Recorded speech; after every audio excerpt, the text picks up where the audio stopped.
Good afternoon. We have 4 verified cases of COVID-19 in New Haven and New Haven residents, and 1 suspected case. There's a number of things that I wanted to cover here, and I've asked a number of our partners to be here as well to make sure that if there's additional questions on any of these incidents and issues that we're able to do so. So there was an incident this morning where an individual in a group home called in with symptoms synonymous with COVID-19, and AMR made the transport safely, and now some of the individuals in that facility are self-isolating. To protect the identity of the individuals, we are not releasing the location of the site, and would also very much appreciate that if the press finds out what this location is, that you do not release the information either.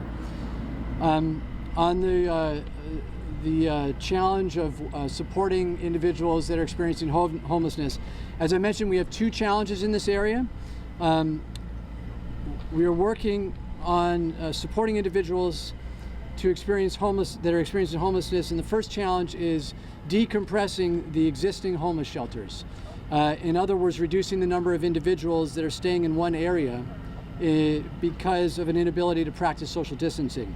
We've rented 24 hotel rooms, and we'll be transferring individuals in the next several days to these sites. Again, we will not be releasing the names of these hotel rooms, and would appreciate if the press did not either. The second challenge is facilitating self-isolation for those individuals experiencing homelessness who test positive for COVID-19 and have no place to self-isolate. We will be using Hill Career Regional High School as an isolation shelter, where we will have 75 beds available for those who test positive for COVID-19 and do not need to be admitted to the hospital and do not have a home or a place to go. We're working with the Red Cross to set up the facility and are working to engage the support staff so that we can have this facility running as quickly as possible. I'm very grateful to Rick Fontana and our New Haven Public School partners and Dr. Dalal and our team, who have spent an incredible amount of time preparing this site. School food. So Monday, New Haven Public Schools served 763 families. On Tuesday, yesterday, they served 1,075 families. Our team at New Haven Public Schools is finishing cleaning Nathan Hale School today, which, as the press will recall, we evacuated, or not evacuated, but we closed down the school because there was an individual that had been inside the school that had suspected COVID-19. That school, once cleaned, we will be opening the school for food pickups like the many other sites in New Haven tomorrow. So families on the East Shore that live near Nathan Hale School can, starting tomorrow between 9 and 12, go and pick up breakfast and lunch. For our seniors, our school nurses have called through 85 nursing homes and senior center and senior housing sites to conduct an interview and assessment of the site's preparedness for COVID-19. And this happened just this morning. So we will be analyzing the results, and these results will help guide us to assist where they may need support and intervene as well. Seniors who use our senior centers are being called to see if they need or want food, and we will be working on food distribution to those who previously were relying on getting food at our senior centers, and now, since our senior centers are closed, they're unable to access food. A couple of other small details. There's a drop box outside City Town Clerk's office for people to drop off paperwork that is necessary and that we are legally required to process quickly. That drop box will be available during business hours because it's actually inside the doors. A mailroom for Mary O'Leary, who had a question about the mailroom. The city continues to receive mail from the U.S. Postal Service. Our mailroom staff will be on a modified schedule to distribute mail within the building. It was sorted and delivered to staffed offices with critical deadlines. We aren't seeing a lot of mail at the moment. And one more incident that some of you may have already been made aware of. There was a gas leak at a construction site on Whitney Avenue this morning. There was a 1,000-pound underground gas tank, and there were 208 houses evacuated. Several hours ago, we told the households that they could go back into their homes, and I'm very grateful for the response of Chief Grant and Chief Alston, and the fire department for making sure that our residents are very safe. I wanted to finish by saying a few words about our small business community. People in small businesses are hurting right now.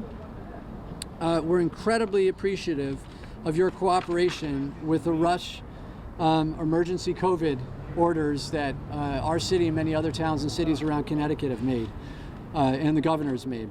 We also want to do what we can to help support you through this very difficult time. And there's a few things that we all can do to help support our local businesses. First, buy local. Don't go to a national service when you may have an option locally. Buy a gift card. Many restaurants are doing takeout and delivery. And push this out through your social media channels. Second, take advantage of new programs. The Chamber of Commerce is hosting webinars to inform and assist people with new small business administration small business loan packages. And third, stay connected. The city is so grateful to all of our social media key influencers who are pushing out positive stories about New Haven, about people doing the right thing to prevent the spread of COVID-19, and about launching creative ways to generate business online. One last thing, I've started to notice in my conversations with folks that the level of tension is rising, and we've been going full speed ahead for maybe 6 days now, and it's so important that we work together, that we're patient with each other. There are many things that we need to be doing to respond rapidly to this situation, and we're going to make mistakes along the way. We're not going to be able to address every issue immediately, but it's so important that we listen to each other, that we respect each other, that we as leaders in the community, and looking around here, every one of us is a leader in the community, whether it is myself or people that are playing leadership roles in City Hall, whether it is the media and the message that you share with the public, whether it is individuals that people look to, your friends, your family, to get us through these hard times. We need to rely on each other to be patient and strong. So with that, I'm happy to open it to any questions. And maybe before I do that, Dr. Tracy, do you want to say a few words? Yes. Okay. Go right ahead. Of course, good afternoon. I'm Eileen Tracy, Interim Superintendent, New Haven Public Schools. I hope that all of us are staying healthy and keeping our social distances. We're concerned about not only the physical pathways through nutrition, but also the psychological, cognitive, and social pathways of our students and families as we enter into uncharted waters. We remain committed to our families in supporting them with alternative learning situations. Our teachers have prepared packets for 2 weeks, which we know will be coming to an end next week. We're now in the midst of planning for all kinds of online learning activities to support our learners.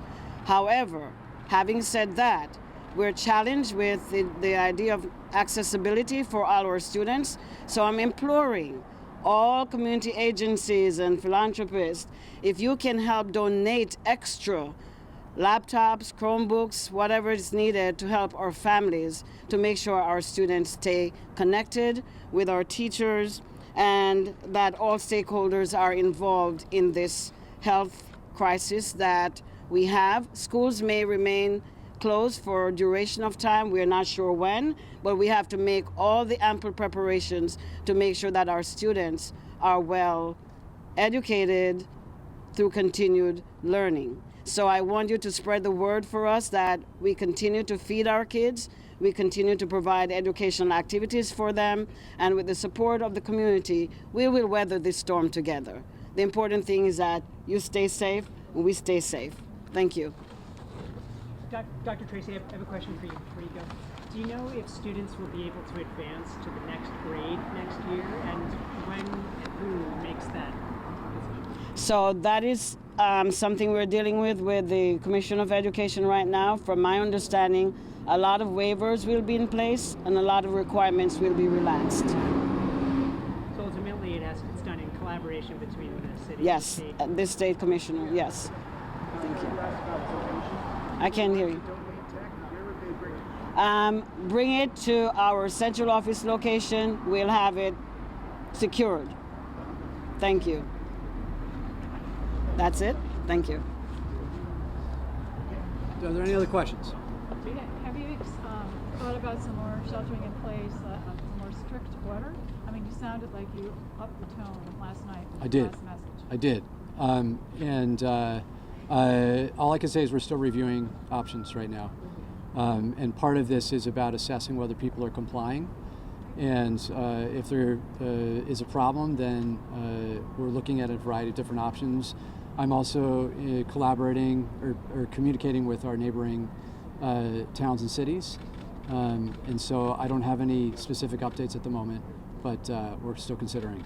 Just how about bonding? Any rebonding? Anything to do with the debt now that the stock market is tanking? I mean, what we might have thought we got on the pension, making money on pensions or paying down the debt. Will you be doing any of that? Any refinancing? I very much admire how focused you are on the issues of the city's structural finances. As you know, I am too. So far, this has been 3 or 4 business days that we've been working through this crisis. We are laser focused on keeping people healthy and safe right now. Mayor, what can you tell us about the Yale New Haven Hospital testing center that was set up on Long Wharf yesterday? Do you have a sense of how yesterday went? How many people might have been tested? So my understanding from our conversations with the hospital, we have daily Zoom calls with our partners, is that yesterday they tested 50 people, and today they have the capacity of testing 100. And it takes some time for them to process the results of the test. And so today we are not yet seeing the results of those tests that happened yesterday. My sense from our conversations with the hospital is that it went well. We had conversations with the issue that you asked about yesterday regarding people that don't have access to a car and are working through that issue. It's complicated because we don't want to encourage people to use public transportation. Because if they are sick, they may contaminate other people. So that's one of the challenges that we're working through. Can you tell us a bit more about what will be happening at Career? I know you walked through it earlier, but could you remind me? So just tell me again. So I'll turn it over to these guys. But the goal of this is individuals that don't have a place to self-isolate and have COVID-19 and are tested and test positive for COVID-19. And are not sick enough to stay in the hospital, we need for them to go to a site. Now, since we will know that everyone has COVID-19, because it will only be individuals that are tested and test positive, we can group them together. And so that's why we are having this site where there will be, I believe, 75 beds for people to go at this site. And I can turn it over to Rick, because he's been working on the details, to share some more information on that. Thank you, Mayor. With regard to the isolation facility, that will be held. We're going to set that up. It will be actually ready to go within the next 24 hours at Career Regional High School, 140 Legion Avenue. We'll start off with 40 beds. We'll be able to scale up to 75 beds. This will ensure that our homeless that have, as the mayor said, identified with COVID-19 and again, not to put them back into the population, to keep the rest of the homeless population safe. These are unprecedented times, and these are unprecedented measures that we must take to ensure the health and safety of everyone in New Haven. And our homeless population is important, not to put individuals back in to possibly infect others that are not infected. So this will allow us that. And in addition to beds, what else will be in the building? Will there be nurses there or any kind of so again, we're working on the logistics of the personnel. They will be medical personnel again. We'll make sure that their personal protective equipment is first and foremost. And again, there'll be facilities there, shower facilities, it would be bedding, also any type of, anywhere to keep their hygiene to the level it needs to be. And if this opens in the next 24 hours, have you identified anyone, who's ready to? So again, not at this point. We're working on that. just to be clear, my understanding is we are not ready to open in 24 hours. It will be physically ready, but to your point, there is a lot of personnel issues that we need to work through to make sure that we have social workers and the support that individuals will need to stay in this location, nurses as well. So my understanding is that we'll be ready with some infrastructure, but we still have some work to do around the personnel side of things. Could you just go over what you said about the group home? I'm sorry, I didn't get all the details. This morning? First thing. Do you want to add anything? This is about the group home. I'm not sure how much more information we can share about it, but the incident we had this morning. Yeah, so the incident this morning, we were notified from the health department. We interviewed the candidates, the individuals that worked in this facility to assess the risk of others and made sure that we took the measures necessary to safeguard the others in the building. And so again, we want to be respectful of those individuals that are involved and affected by this. Right, but is it an individual who lived there does have the virus, or do you not know? Right now, we are awaiting lab results. It's a presumptive case, and so we the individual is presenting the symptoms of COVID-19, but we are awaiting the lab results for confirmation. Is that person still there? The person is currently hospitalized. Hospitalized. Okay. And what can you tell us about the fourth verified positive case in New Haven? Is that person also affiliated with this group home? No, that person is not affiliated with this group, and what the exposure risk was outside of Connecticut, had traveled and is actually recovering very well. And are they in the state now, or are they? They are in isolation in their home. All right. So the staff at the group home and the rest of the individuals, they're still in the group home? People have been safeguarded to ensure that there's no additional risk to exposure. Again, just clarifying, 4 cases confirmed in New Haven. 1 presumptive case. Correct. Peter. Any more movement on getting public toilets, porta potties out to the homeless? Do you know the update? Becky was trying to finalize Talk about it. that. Mr. Jackson's here. Yes, they are ordered and should be available on both the lower and upper green shortly. Mayor, have you been coordinating with the governor about a potential shelter-in-place order? So I talked with the governor this morning, and like I said, we have made no decisions as a city. I do think it's important that we try as best we can to work together, both with our other municipal partners and with the governor. But I don't have any other comment about it now. To the extent that you can, what did you talk about with the governor?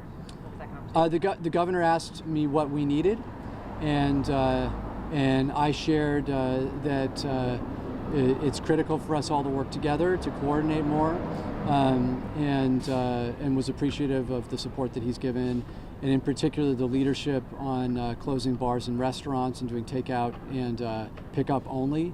I think that given what we've learned from other regions, that the governor taking that very, very proactive but difficult step was a sign of leadership. Any word yet on as far as when you're dealing with barbershops and hair salons and nail shops? I feel like we asked that question yesterday. Correct. So we're reviewing that. I have a meeting with my corporation counsel this evening, and we're reviewing that as well as dentists. As you know, people that are working in dentistry have almost no distancing ability, and so this is something that we're reviewing as well. Would you elaborate on the possible loan packages and small businesses are there right now? Michael, do you want to elaborate on possible loan packages?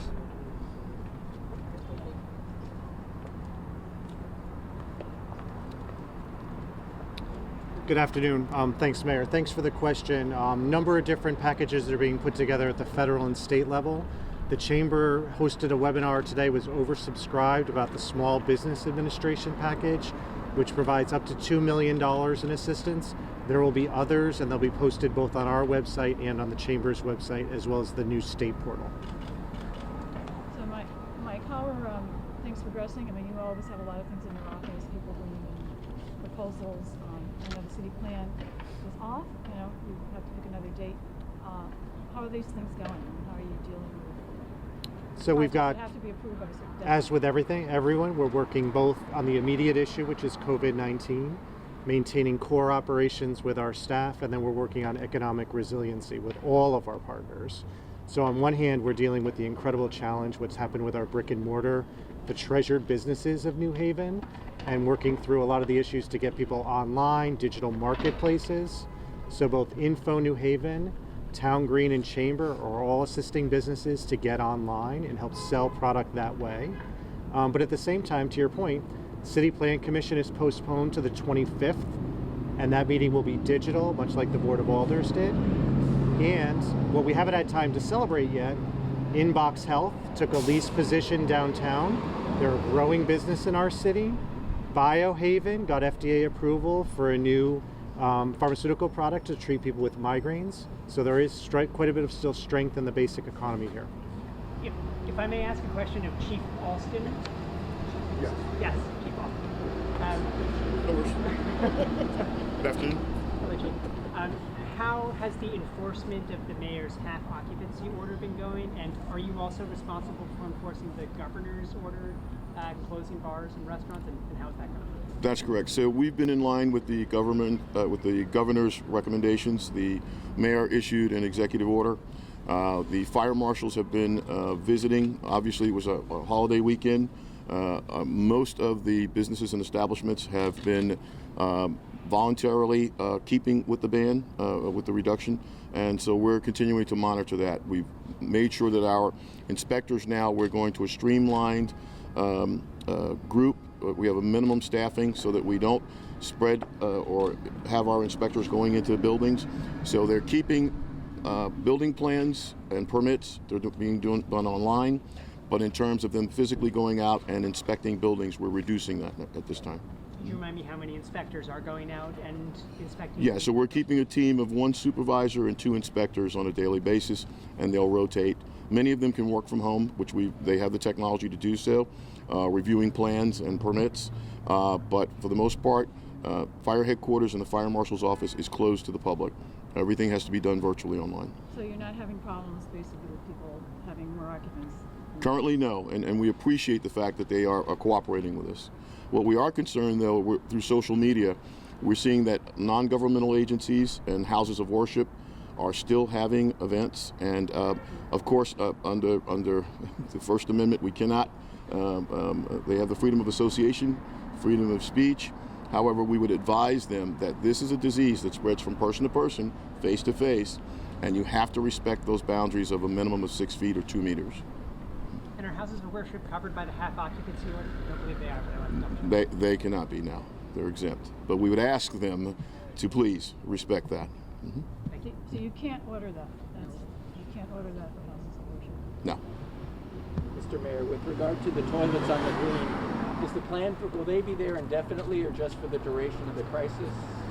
There's been a lot of questions about how long is this or that going to happen. I don't think any of us have an answer to that question, and I think every other town and city in the nation doesn't have an answer to that question. We are going to respond to things as quickly as possible. We're going to see how that works, and we may change that if it's not working or if there's a better way to make sure that people have the resources that they need. Mr. Mayor, have you made any traction as far as public transportation goes? I know that's still highly used. Many people in our community are using it, but you said that having those tight quarters poses a threat. Are you making any decisions on that? Have you been in contact with DOT? Like, what's kind of happening with that? So, as you noted, it's a state issue. We're looking into it. I've noticed that many fewer people are on buses now, which is a really good sign. But it's something that we care about, and I don't have a great answer for you right now. It's a state issue. So, is that it? So, well, maybe one Last question, Mary finishes it off. City clerk's office again. I'm sorry I keep going back to that. But I saw there were actual deeds and land use things filed, I guess, through Monday. So now, has there been a lag? And are they doing it online? Is that how they got it done online? Mary always asks me the questions I don't have an answer to. But I got the answer to her mail question that she asked yesterday, so we'll look into it more and I'll get back to you tomorrow. Just so starting tomorrow, they will move into the lobby at Hall of Records? Correct. And there'll be something There's a there, Dropbox there. Dropbox with documents that have to be taken care of. Correct. Thank you. Thank you.